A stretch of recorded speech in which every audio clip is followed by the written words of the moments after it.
नमस्कार, आप देख रहे हैं हरियाणा विशेष। मैं आपके साथ ममता तिवारी। शुरुआत करते हैं फरीदाबाद से। फरीदाबाद में सीएम मनोहर लाल की अध्यक्षता में एफएमडीए की बैठक हुई, जिसमें केंद्रीय राज्य मंत्री कृष्णपाल गुर्जर, कैबिनेट मंत्री मूलचंद शर्मा समेत तमाम विधायक मौजूद रहे।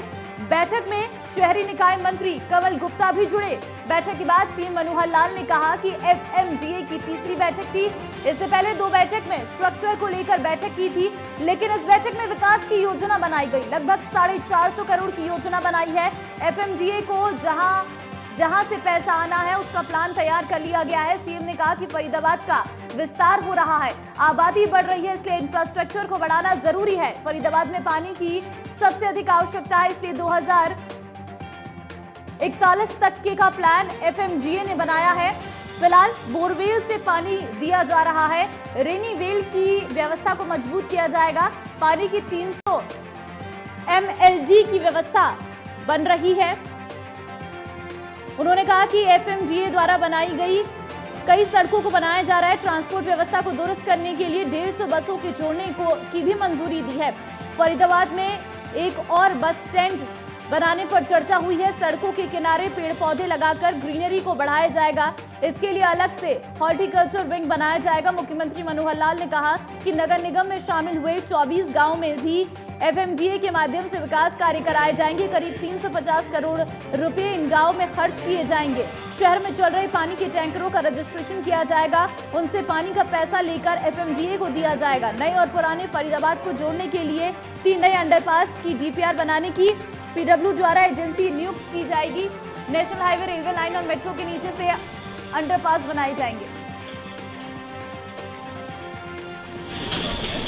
अभी एफएमडीए की हमारी ये मीटिंग वैसे तो 3 महीने बाद होनी चाहिए, लेकिन पिछले दिनों कोविड और ये सब चीज़ें होने के कारण से कुछ देरी से शुरू हुई। आज तीसरी मीटिंग एफएमडीए की थी।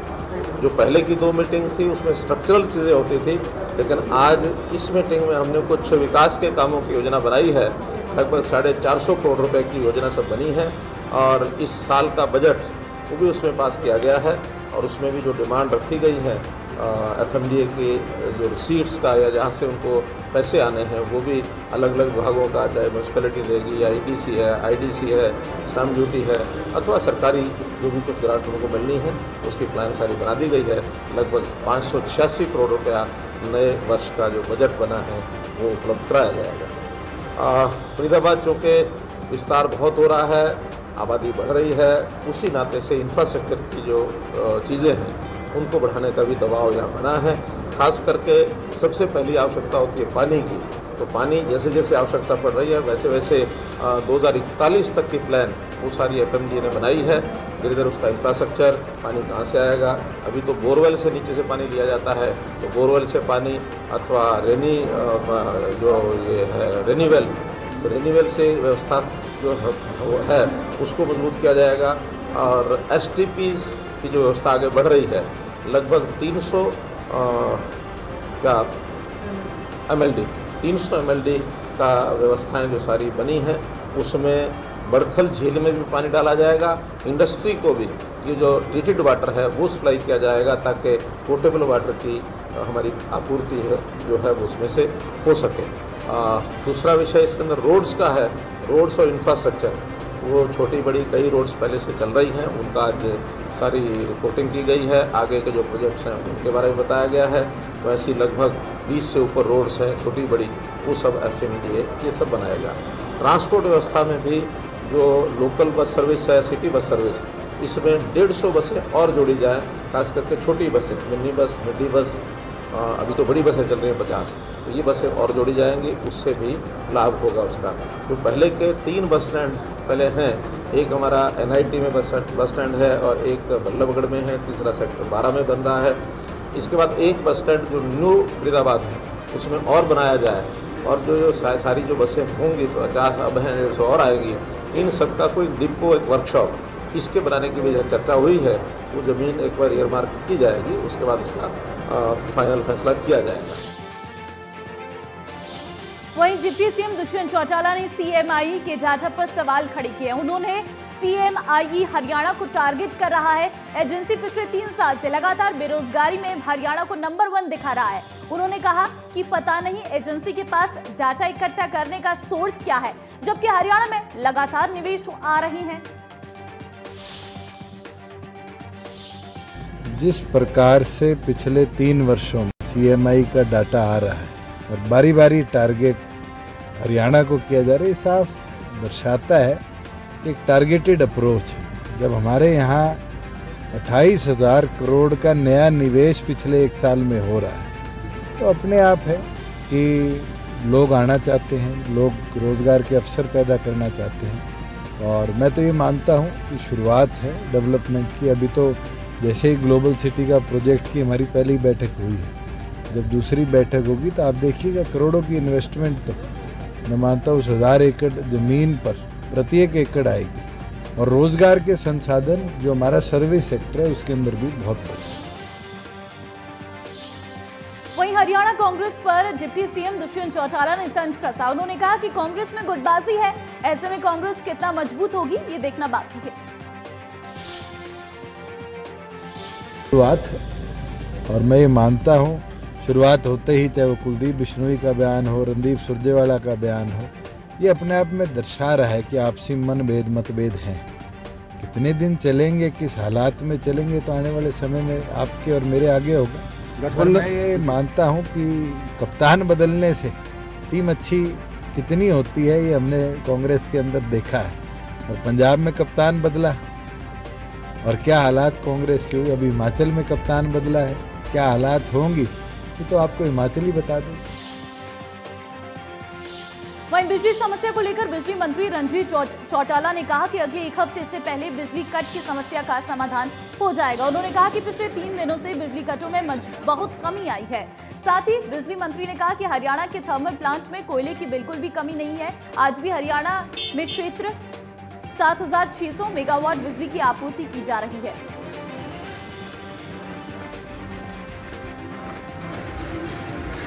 परसों भी, कल भी, रात भी, तीनों दिन में कोई कट नहीं हुआ। देखिए ये नेशन वाइड एक क्राइसिस है। 16 राज्यों में, उत्तरी भारत में सब जगह बराबर अखबार मीडिया रोज शाम को सुबह मैं भी देखता हूँ। पर इन क्राइसिस में हमने बहुत बड़ा मैनेज किया है। दिक्कतें आई, आगे भी आ सकते हैं, मैं ये नहीं कहता नहीं आएंगी, पर हम काफ़ी तेज़ी से कंट्रोल। हमारी पूरी टीम है, हमारे मुख्यमंत्री जी बहुत इंटरेस्टेड है। दिल्ली में वो ऑनरेबल RK सिंह जी जो भारत सरकार में कैबिनेट मंत्री हैं, उनसे मिले हैं। हम मैनेज कर रहे हैं कि लोगों को दिक्कत नहीं है, हमें सस्ती महंगी भी नहीं जा रही। मैनेजमेंट में हमने काफ़ी क्राइसिस में, हालांकि पावर की प्रॉब्लम है, हमारे खोल की हमें कोई समस्या नहीं। बात ठीक है कि नेशन वाइड सब जो आ ही रहे, सब देख ही रहे, एक क्राइसिस आया, कोल महंगा हुआ है, इस बात का भी फर्क पड़ा है। पर हमारे जहाँ हरियाणा में जितने हमारे थर्मल हैं उनमें हमारे पे सफिशेंट कोल है। और स्टेटों में प्रोडक्शन 50% कर रहे हैं कि कोल ना ख़त्म हो जाए, हम 100% पे भी कर रहे हैं, फिर भी कोल का हमें बराबर रह का रहे हैं। हमें कोई क्राइसिस जैसा अगले हफ्ते 10 दिन में नहीं दिख रहा। मैं इससे ज़्यादा से ज़्यादा 1 हफ्ता और मानता हूँ। इस हफ्ते में कभी कभी झटके आ भी सकते हैं। बिजली मंत्री रणजीत चौटाला ने कांग्रेस नेता रणदीप सुरजेवाला पर निशाना साधते हुए कहा कि कांग्रेस पहले भी 0 और अब भी 0 है। रणदीप सिंह सुरजेवाला पार्टी के जनरल सेक्रेटरी हैं और पॉलिटिकली एडवाइजर भी हैं। पार्टी के बहुत जिम्मेदारी से ध्यान देना चाहिए। जब एक नाम रिकमेंड हुआ है, 5 दिन पहले फाइनल में पूरी कमेटी बन गई।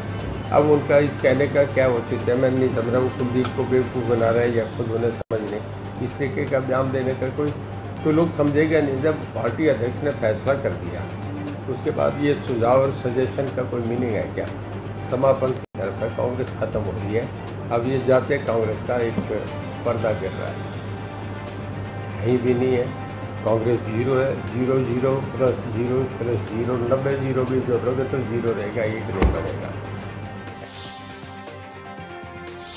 कृषि मंत्री जेपी दलाल ने कांग्रेस और आप पार्टी पर जमकर निशाना साधा। उन्होंने कहा कि कांग्रेस पार्टी लुप्त हो गई है और आम आदमी पार्टी ने धरातल पर जन्म भी नहीं लिया है।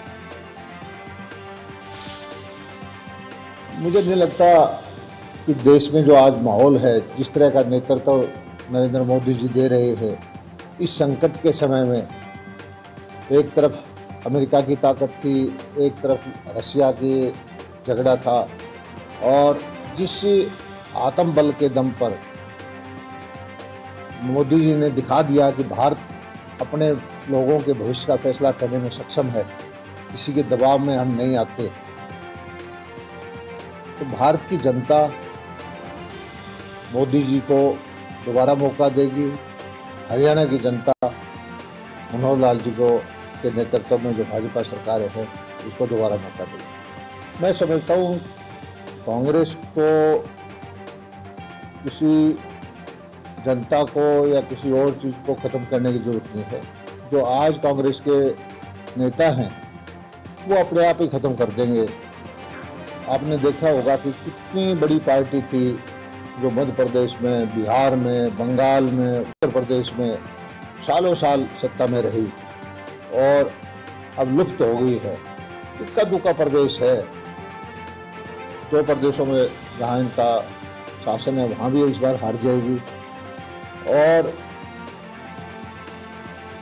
ये बड़ी चिंताजनक बात है कांग्रेस के लिए कि जो सबसे बड़ी पार्टी थी, सबसे ज़्यादा शासन किया, वो अपना सही आत्म मंथन करने के बजाय अभी भी जो अपनी समस्याएं हैं, अपने गंभीर मुद्दे हैं, उनको देखने की बजाय दूसरों को ब्लेम करते। हरियाणा में एक कहावत है कि थोता चना बाजे घना, तो उसी तरह से ये ज़्यादा हल्ला गुल्ला कर रहे हैं। धरातल पर हरियाणा में ये पार्टी अभी जन्म भी नहीं लिया इसने। किसी गांव में, देहात में, मोहल्ले में कोई कार्यकर्ता नहीं है, कोई वोटर नहीं है, कोई चर्चा नहीं है, कोई मुद्दा नहीं है। और हरियाणा श्रम एवं रोजगार मंत्री अनूप धानक ने कहा कि प्रदेश में रोजगार के अवसरों को अधिक से अधिक पैदा किए जाने को लेकर राज्य सरकार बेहतर तरीके से कार्य कर रही है। इसी के चलते हरियाणा कौशल रोजगार निगम पोर्टल का गठन किया गया, जिसमें पंजीकृत युवाओं को प्राथमिकता के आधार पर नौकरियां दी जा रही हैं। उन्होंने बताया कि हरियाणा कौशल रोजगार निगम पोर्टल के माध्यम से उन युवाओं को प्राथमिकता के आधार पर नौकरियां दी जा रही हैं जिनके परिवार में पहले से कोई रोजगार नहीं है। समाचार पत्रों में हरियाणा में बेरोजगारी पर 32% से अधिक पहुंचने के सवाल के जवाब में रोजगार मंत्री ने कहा कि आउटसोर्सिंग और डीसी रेट की नौकरियों को जल्द से जल्द भरने के लिए निगम पोर्टल पर तेजी से काम किया जा रहा।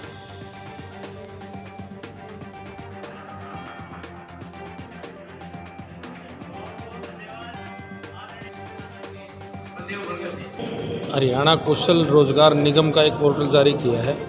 एक अलग से जो नौकरी डीसी रेट पर जो नौकरी लगते थे, आउटसोर्सिंग के तहत जो नौकरी लगते थे, उसके लिए हमने पोर्टल जारी कर रखा है हरियाणा कौशल रोजगार निगम के नाम से। और जो उस पर रजिस्टर्ड हो रहे हैं, उस पर बाकायदा रजिस्टर्ड होने के बाद हमने एक उसमें चैनल बनाया हुआ है कि इतने नंबर उसके एज के हैं, इतने क्वालिफिकेशन के हैं, इतने बेरोजगारी के हैं। तो इस प्रकार से जो रजिस्टर्ड कर रहे हैं, जो उस क्राइटेरिया में आता है, उनको नौकरी हम दे भी रहे हैं। और सरकार का ध्येय है कि जो बेरोजगारी है, उन बेरोजगार जो साथी हैं, उनको ज़्यादा से ज़्यादा रोजगार दिया जाए। नगर परिषद चुनाव के मुद्दे श्रम एवं रोजगार मंत्री अनूप धानक ने कहा कि बीजेपी और जेजेपी हरियाणा में गठबंधन सरकार चला रही है। ऐसे में पार्टी हाईकमान ही सिंबल को लेकर फैसला करेगा।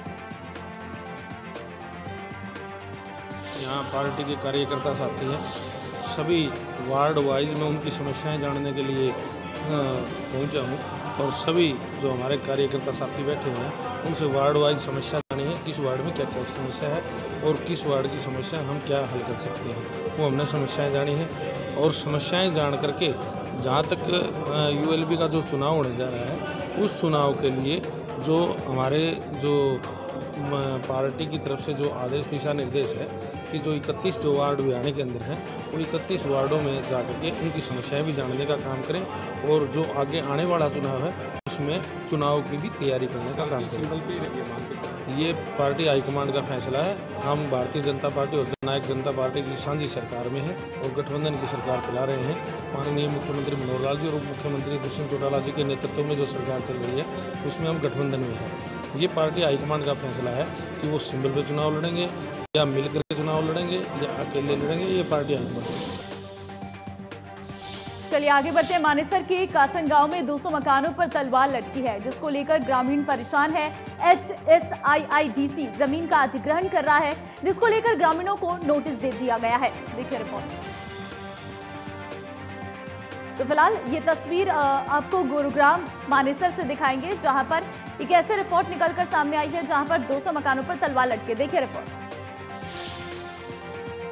कासन गांव के 200 मकानों पर लटकी तलवार, केंद्रीय मंत्री से मकानों को बचाने की गुहार।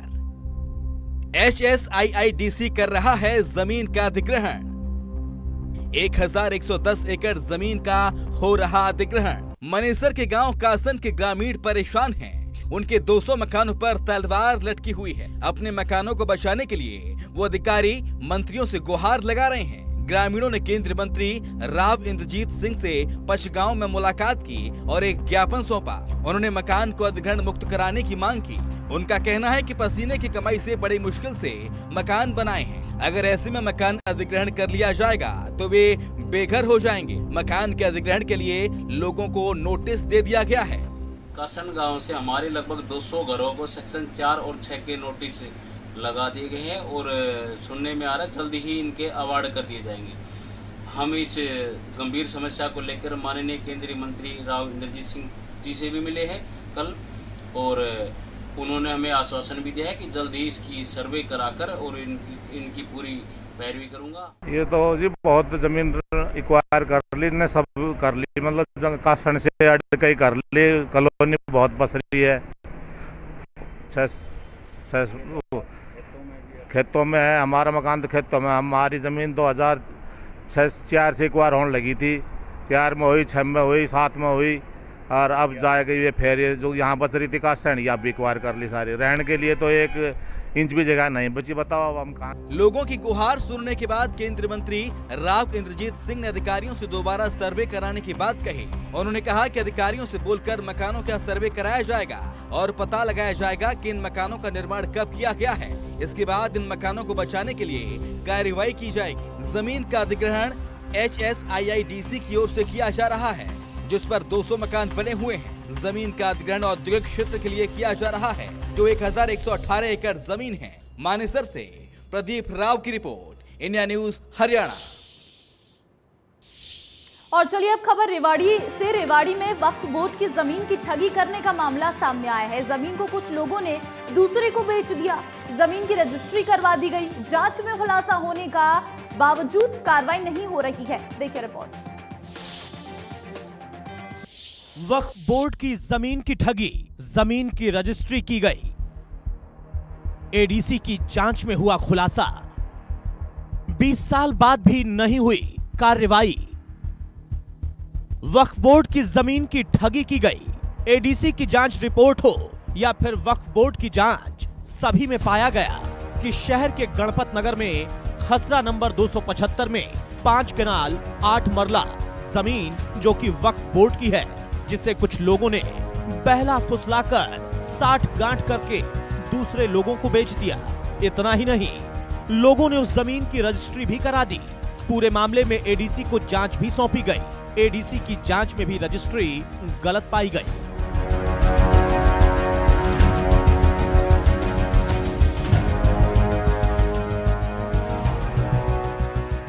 शिकायत को लेकर पीड़ित 20 साल से अधिकारियों के चक्कर काट रहे हैं, लेकिन सुनवाई कोई नहीं हो रही। ये वक्फ बोर्ड की जो पट्टे की जमीन थी, गुरदयाल के नाम से थी।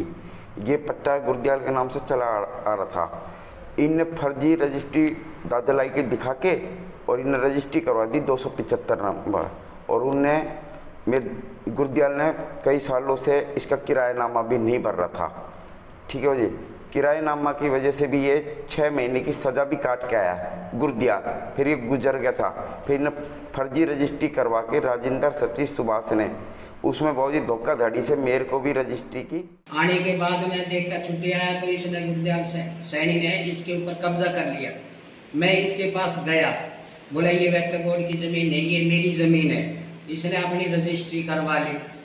इसके बाद मैंने पुलिस को एप्लीकेशन दी, DC को दिया, औरों को भी दिया एप्लीकेशन, कोई सुनवाई नहीं हुई। वही मामले में वक्फ बोर्ड के EO का क्या कहना है, आप खुद सुन सकते हैं। प्रॉपर्टी कोई रजिस्ट्री हो नहीं सकती, अगर कोई हुई है तो इलीगल है। लेकिन जब हमारे संज्ञान में मैटर आया तो हमने कंसर्न ऑफिशियल को, तहसीलदार को भी लिखा है कि अगर ऐसी कोई रजिस्ट्री हुई है तो उसको डी रजिस्टर किया जाए, और उसके लिए हमने ऑलरेडी एडमिनिस्ट्रेशन को अवगत कराया हुआ है। जांच में गलती मिलने के बावजूद कार्रवाई न होने से कई सवाल उठ रहे हैं। ऐसे में अधिकारियों की मिलीभगत से भी इनकार नहीं किया जा सकता। बहरहाल अब देखना है कि कार्रवाई पर तेजी कब तक आएगी। 20 साल से भटक रहे पीड़ितों की पुकार कब सुनी जाएगी। रेवाड़ी से अमित, इंडिया न्यूज हरियाणा के लिए।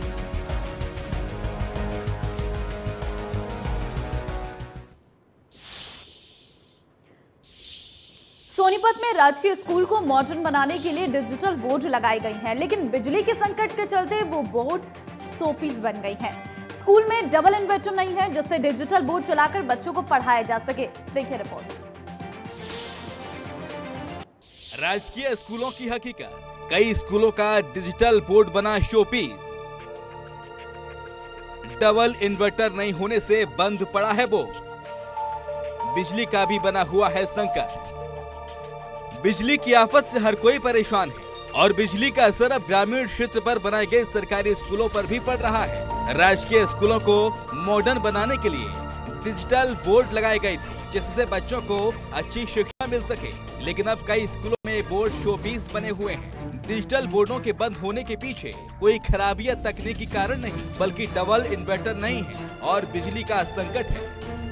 ये तस्वीर सोनीपत के गांव सांदल कला के राजकीय स्कूल की है, जहां पर बिजली के संकट का असर देखने को मिल रहा है। बच्चे गर्मी से बेहाल हैं, किसी भी क्लास में पंखे नहीं चल रहे। 8 महीने पहले। चलिए फिलहाल इस बुलेटिन में बस इतना ही। आप बने रहिए हमारे साथ। नमस्कार।